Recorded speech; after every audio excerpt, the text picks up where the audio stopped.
Investing 101 with smallcappower.com. Being one, that's a difficult thing to answer. I'd like to say pick me.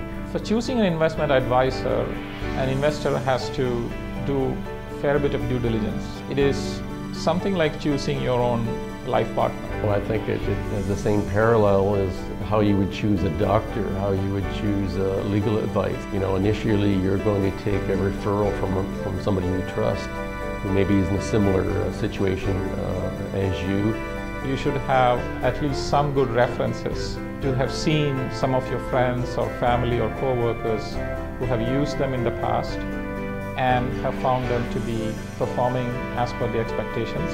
My advice would be that you look into your investment profile, you look into what kind of risk and return you're looking for. It really depends on your requirement and what makes you more comfortable, but I would suggest that do match your advisor with your requirements and your risk profile. You've got to try somebody out, test them, see how you work together, see if they have the similar goals and understanding the market. Literally interview them as they interview you and select an advisor who fits your needs. You know, ask your advisor how much experience they have investing in small cap stock.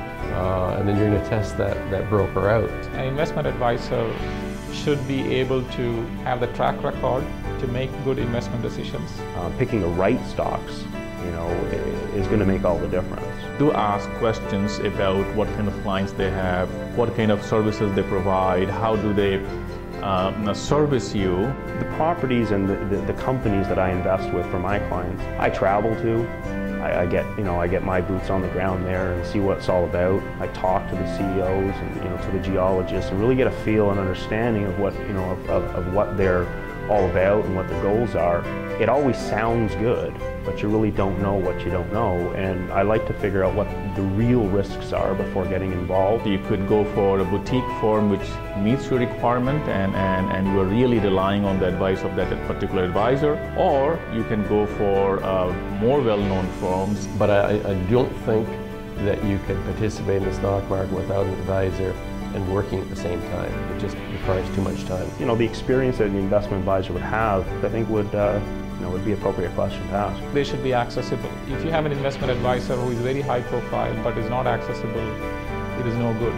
If you have all these things in place, having a great reference, somebody who has the right credentials and also is accessible, then I think you should consider such an investment advisor. You do need a broker, somebody to ask questions, to sound off, to get ideas from, and to look after your interests. Investing 101 with smallcappower.com.